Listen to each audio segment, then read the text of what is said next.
Shalom, shalom, frères et sœurs, shalom alaikum à tous, que la paix de Dieu soit avec vous.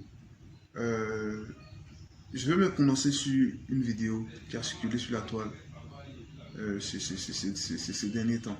Il y a cela peut-être un mois ou deux, je ne sais plus. C'est concernant l'enfant qui s'est fait agresser par un chien et qui a perdu la vie.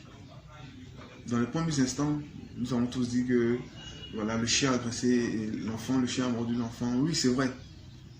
Mais j'ai pris le temps de regarder la vidéo. Une fois, deux fois, trois fois, quatre fois. Toute une nuit, toute une journée. J'ai passé tout mon temps à regarder et à analyser cette vidéo. Et par la grâce de Dieu, j'ai constitué un montage que je vais vous transmettre, que vous allez pouvoir regarder plutôt à la suite par la suite. Je veux que vous regardiez ce montage avec attention. Vous allez comprendre beaucoup de choses. Vous allez comprendre beaucoup de choses. Voilà. Et j'aimerais que ces personnes qui se trouvaient sur la voiture, sur ce véhicule jaune là, qui avaient peur du chien, qui sont allés s'arrêter sur le véhicule jaune là, que ces personnes-là se prononcent pour dire, est-ce que l'enfant était en vie lorsque la dame a balancé l'enfant au chien? Est-ce que l'enfant était en vie? Est-ce que l'enfant était en vie lorsque la dame a balancé l'enfant au chien? Est-ce que l'enfant était en vie? Parce qu'un enfant qui est vivant, lorsqu'on le jette à terre, il va effectuer des mouvements. Il va quand même se débattre. Dans la vidéo, on voit, elle jette l'enfant tombe, mais l'enfant est inerte, l'enfant ne bouge pas. L'enfant ne bouge pas. Même quand le chien prend l'enfant, quand le chien prend l'enfant avec ses crocs, l'enfant ne bouge pas. Un bébé aurait réagi. L'enfant allait peut-être soulever la jambe ou bouger les bras quand même. Voilà. Je ne sais pas ce qui s'est passé. Je ne sais pas. Et après, on voit il y a un monsieur qui vient, qui soulève l'enfant par le pied, ou je crois, il va avec l'enfant. Mais l'enfant ne bouge pas. L'enfant n'émet pas de réaction. Ce qui m'a interpellé, c'est le comportement de la dame. Ce qui m'a interpellé, c'est le comportement de la dame. Comment est-ce qu'elle s'est arrangée pour que le chien, son enfant soit en dessous les crocs de ce chien? Et quand vous regardez le physique de cette dame-là, sa taille, elle avait la possibilité de protéger son enfant. Si elle tenait son enfant correctement sur sa poitrine et qu'elle s'était arrêtée, normalement, le chien n'allait pas avoir accès à l'enfant. Mais elle s'est baissée un moment. Elle a tendu l'enfant vers le chien. Remué un peu l'enfant devant le chien, comme ça, comme pour l'appâter. Les chiens sont très réactifs, très intuitifs. Et le chien a compris que la dame voulait lui balancer l'enfant. La vidéo va le prouver. J'ai aussi à capter des scènes très importantes. Vous allez pouvoir voir ça par la suite. Et après, elle lance l'enfant à gauche et prend la fuite à droite.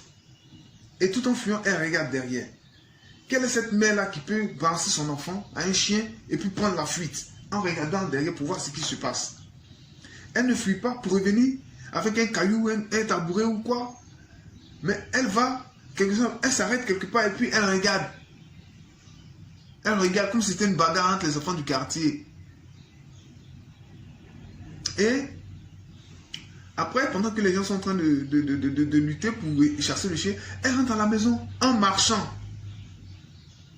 Quelque temps après, elle revient de la maison et regardez comment elle vient.